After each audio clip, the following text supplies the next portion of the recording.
I'm in the Home Depot parking lot today, and I happened to see something that caught my eye, and I'd like to show you all what I saw today. I parked my van, and I saw this school bus. It's a white color. School buses aren't white.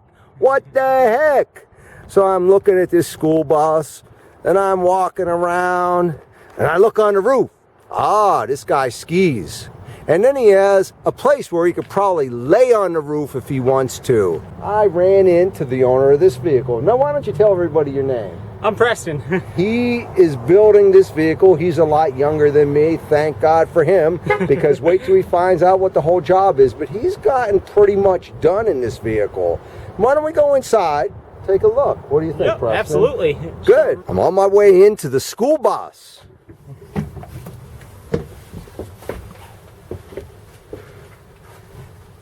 I'm thinking to myself, I see this bus, and I'm saying, why would somebody do this? So Preston, could you tell everybody why you would be doing this? So the last 3 years I've lived in Colorado, and I've worked at as a snowmaker at Breckenridge Ski Resort. And basically I was sharing a bedroom with someone, paying $500 a month to share a room, and got sick and tired of paying that high rent, not really having a great place to live, and wanted some more freedom to travel around and go and, you know, see more of the country and kind of figure out where I wanted to settle down. And for the cost, I figured a bus was a great way to do it, and there's tons of national forest land to park on out there, and kind of just decided to take the jump and give myself some more freedom and not be locked into paying rent in a place I don't enjoy living. Oh, well, that's so good. For everybody out there, I've been living in my van, and a lot of you already know it because you're on my YouTube channel, but I've been living in a van 6 months now. And there's a certain type of person I think you have to be to live in a van. And I'll tell you, Preston's that kind of person. I bet you he's going to have a lot of adventures out there. And the way he was with me is the way I am with most people I meet. I'm nice. I'm willing to share knowledge. I'm willing to share and talk about things. And I think he's the same way. Do you think you're going to have a lot of adventures, Preston? Oh, yeah. I can't wait. I mean, even I've been in Colorado the past 4 weeks and been mountain biking every weekend, and, you know, getting out there, doing climbing. You know, I just enjoy doing anything that, you know, gets me out in the outdoors, and just love going out and exploring the country. What kind of climbing are you talking about? So I've done some trad and alpine climbing and starting to get more into it. I'm still pretty new at climbing, but starting to get out some more and learn the ropes and, you know, figure out what I'm doing. Not be a danger. So what he's talking about, he mentioned trad and alpine climbing. I'm a rock climber, and that's what he's talking about, climbing rocks. And when I say rocks, I'm talking rocks that go straight up a cliff for 100, 200, 1,000 feet or whatever. He's talking about trad, which is where there's no gear in a rock. You have to find cracks and crevices to place your pieces of gear to protect yourself so you don't fall to your death, so you could clip your rope in. And alpine is the kind of rock where a lot of people don't climb, so you're going to run into dirt, lichen, moss, and all kinds of other things. Yeah. So you seem like you're going to have a good time on this trip, Oh, yeah, right? I can't wait. And I'm leaving in 3 days, getting out of here, and going to Colorado, and I'll be living out of it full time starting then. Yeah, but this van isn't done yet. When do you think it's going to be done? Another month or two at least till I finish it. And I mean, I still got a ton of work left to do. And luckily at work out there, I have a shop where I can pull it in and get stuff done and have a nice place to work on it in Colorado, which I think is one of the biggest things with doing something like this, is having a stable place where you know you can go and work and having the right tools to get the job done. That is a must, to have a place where you could have your setup. And if you could have your setup set up 24/7 and be able to leave and not have to put everything away like I had to do, that'll make things a ton easier. Wait, you said a month and a half is what you got left?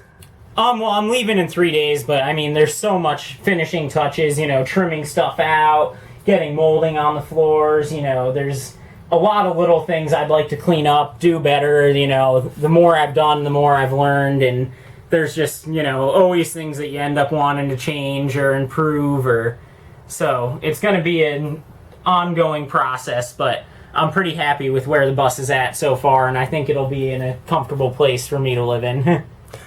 Well, I'm going to say something. He says a month and a half. Now, you know, when I went down to Florida to finish my van, I told my brother I needed about 3 weeks. It took me 5 weeks. So, did any of you see The Money Pit? It was about these guys that bought this old house, and they hired these people to fix it up. When's it going to be done? About 2 weeks. So 2 weeks later, when's it going to be done? Oh, about 2 weeks. 2 weeks later, when's it going to be done? Oh, about 2 weeks. But I don't think this is going to take too much more than a month and a half if he gets the chance to actually work on it. And he's got to rush too, because by winter, he's got to be in this thing and ready to cook. Yep, I gotta have the wood stove all set up for wintertime, so that's gonna be a big endeavor, getting that installed safely, because, you know, you want to make sure that everything's fireproof around it and that you're not, you know, risking lighting the whole bus up on fire and destroying your investment. Now, I saw wood stoves in a bus, in a van. They're so small, you know, and you choose little tiny pieces of wood, and they heats it up pretty good. Yeah. What's the kind of wood stove that you're going to get? So it's a Nyko Trekker wood stove, and it's actually designed for people that are going into like Alaska and doing long hunting trips out of canvas tents, and it folds up and it packs into itself and goes down into a really compact package. And it only takes up, it's a single log size, so it takes up a very small footprint inside the bus. And you can have stuff pretty close around to the edges as long as it's fireproof correctly. Cool. So let's take a look around. Looks like here's going to be the shower. Now that's the biggest shower I've seen in an RV in a long time. That's good. Here's where I believe the stove is going to go. Yep, oven will go there. We have a double cabinet with a countertop here. And then with the bed area. Yep, bed area. And with storage underneath. So the storage underneath is actually, I still need to finish sealing it over here. But it's all waterproof down there, so I can throw in wet gear. It won't get any of the floor wet. It's caulked around the edges and has rubber flooring, and it's all sealed up so that way I can throw my generator, snowboard boots, anything dirty, you know, have a nice place to store that type of stuff. Oh, that's good. What kind of insulation did you use here? I spray foamed the ceiling and then did 2-inch foam board in the walls and the floor, and then sealed all the gaps with spray foam around it so that it was sealed from air. Here's what he's talking about, sprayed in foam. Preston, what kind of wood do you have on the ceiling here? So this is 1/4-inch birch plywood that we stained. Did you have to wet it? Because you can see in this bus where the wood is bent, and so was it able just to screw in place and you were good? So what we did is we took a heat gun and we held it up here and heated it up with the heat gun to soften the glue inside of it, and then nailed it in with a nail gun. Really? And, yeah. Wow, that's good. So it worked out pretty well. This one, the side ones we needed to screw in the center. They didn't want to bend as much, but overall I think it came out very well. Now, what is this section here? So this is going to be my couch area, and so these all have storage underneath them. Nice. And then my conduits run, all the wiring's run in the back. And this right here is where my battery and inverter are going to go, and that's my 2500 watt inverter charger. Holy mackerel. Look how big that inverter is. That's almost 2 feet long. Yep, and then that's right here is the 30 amp plug-in coming in from the outside that's going to hook up to the inverter, so I can plug into shore power and charge through that if I need to. Wow, that's really nice. Really good setup.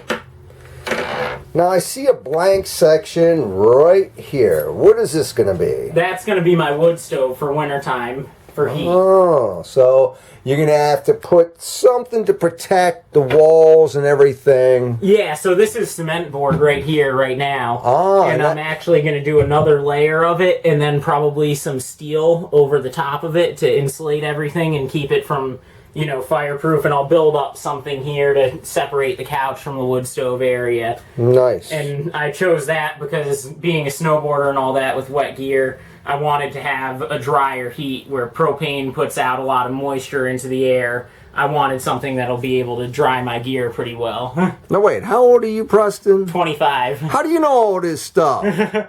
Some experience working in the trades and then just learning from friends and family. Oh, that's so good. Okay, we're right to the front here. Now, what's going to go in here? I see. That's first aid. yeah. This is first aid, everybody. Wrong color. It's blue. No, if I just put these on and they don't lock it right, so the doors actually swing open with those locks. Oh. So I'm trying to figure out something else. So this is to keep it from hitting me while I'm driving for right now. But I need to figure out a different locking mechanism because this style doesn't work on doors that open outwards. I might be able to help you with this. Now, what's this section down here? That's going to be where my fridge goes, and it's going to be mounted on this slider so it'll come and slide out, and I can have easy access to it and grab my food and everything I need. Preston, what kind of refrigerator are you getting? Dometic CFX 65. It's a dual zone fridge freezer. And it only draws about 1 amp an hour, so it's a pretty power-efficient fridge. Yeah, that sounds like a good idea. I didn't get a Dometic because I didn't know they were divided. They had to I don't know if they even had a divided one when I was buying. So it's relatively new. They just started coming out with some, and they only make them in their larger sizes, too. They don't make any smaller dual-zone ones. How much is that? It's like $750 or $800 on Amazon right now. On Amazon. Okay, Yep. That's good. Is it on Prime by any chance? Yes, it is. So that means you get it shipped free. Yep. I see in your ceiling you have a fan. What kind of fan is this one? It's a Max Air fan. I forget the exact model, but it was about $130, again, on Amazon. Does it have a remote control or not? No, it's just push button. All the controls are located right up here. So, and it's reversible too, so it can either draw in air or suck out air. I have a remote on mine, and I'm going to tell you now, I don't use it too much. I mean, I could just, when I use it, I'm just standing underneath it a lot of times. But if I'm in my bed at night, like your bed is in the back area of the van too, like mine, and my fan is in the front end, so sometimes I just hit the button and change it. What kind of engine you got in here? Oh, it's a Ford 7.3 diesel. And what year is this? 2003. Where'd you end up buying this thing? I bought it from 422 Sales. They're an auction company that operates out of Pennsylvania, and got it for $1,900 at auction. $1,900. How much money do you have to put to make it function? About another $1,500 in mechanical repairs. Did you do all that yourself? Everything but the brake lines all needed replacing, and I let a mechanic deal with that because I wanted to make sure it was safe with all the brakes. I didn't want to go and skimp on that. Well, yeah, brakes are an important thing. Yeah, so I did valve cover gaskets, I did all new glow plugs, all new injectors, did a new fuel injector wiring harness, fixed a couple oil leaks on the motor, and now it's all good to go. Wow. Were there seats in this bus when you bought it? How hard was it to take the seats out? They were actually pretty easy. Most of them I used I have a Makita impact gun that does 1,200 foot-pounds of breakaway torque. Oh. So I went under the bus with a wrench, and my dad was in here impacting them off, and all of them but a handful came off, and then I just ground the other ones out with my grinder. And it was a pretty easy job. It only took us a couple hours to get all the seats out. And how old's your dad? He's 60. Was he still able to work pretty well? Oh, yeah. He does great, and he's been helping me out a ton. I mean, without his help, I wouldn't have been able to get nearly as much as I've gotten done in here. That's good that you got support like that. And where are your favorite places to buy your materials? I mean, honestly, I go to Home Depot a lot. They tend to have everything I need. Every now and again, go over to Lowe's when I need stuff from them, but Home Depot definitely seems to have most of the stuff you would ever need to, build this type of thing. And if not there, if it's something I need to order online, Amazon's been great. I mean, they have anything you can think of for RVs. And if it's Prime, it's 2 days to your house, shipping free. And normally, though, on Prime, I found you pay a little more for all the items. But you know what? You get it in 2 days, shipped for free. A lot of times it's worth it. Yeah. And usually Prime sellers are much better than some of the other sellers on Amazon. Yeah. What kind of flooring do you have here? So this is just some peel and stick vinyl flooring. So it was really easy to install. This only took like an hour or two to get all this down, and I just have this to stop from I was using PVC glue the other day. Didn't want it to get on the floor and ruin it. So. So, how much time so far do you think you have in this? And don't lie, because I'm going to say something first, Preston. Yeah. I watched the videos, I watched the blogs. And I'm going to tell you, people are not honest on the internet. 6 weeks to do my van. Yeah, right. You and what army? So, Yeah. Preston, it's you and your dad, right? Yeah. Any friends? Every now and again I've had friends help, but for the most part it's just been me and my dad doing it, and some help from my uncle with welding. Oh, well, that's good. Now, how much time you think you have in this? I don't know exactly for hours, but we started like towards the end of March, and I was pretty much coming home from work every day at 3:30. I'd work straight till 10 o'clock, go to sleep, go back to work the next day, and just repeat that process, and then all my weekends were spent working on the bus. So from mid-March till July. So it's been quite a bit of time and effort. Tearing it down and getting peeling the bus walls off and getting the ceiling down and getting the floor cleaned up. There was some rust on the floor I had to sand down, and then coated it with rust preventative paint, and that stuff took a long time. I mean, it was 2-3 weeks even just prepping the bus to get started building the interior out. So you don't hear that. If you're buying a brand new van, you don't have to do all that stuff, okay? But he had work he had to do to get it so he could even start his work. But I tell you one thing, he has age on his side. I remember when I was young how much more I could get done than I do now. We're probably going to have to start wrapping this up. Is there anything else you'd like to say? Because you've been perfect in this so far. He said to me, I don't know how good I'm going to be able to speak on this thing. Perfect! Don't you all think perfect? I want you to comment on that one. So, I don't know. There's not really too much else. Just, if people are thinking about doing it, just take the jump and get out there and, start building one and try and do it. There's no time better than now. All right. Well, look, Preston, I'm so glad I met you today, and I hope we run into each other somewhere out on the road. Hope we see each other climbing out in Colorado or somewhere out west. Yeah. Good job.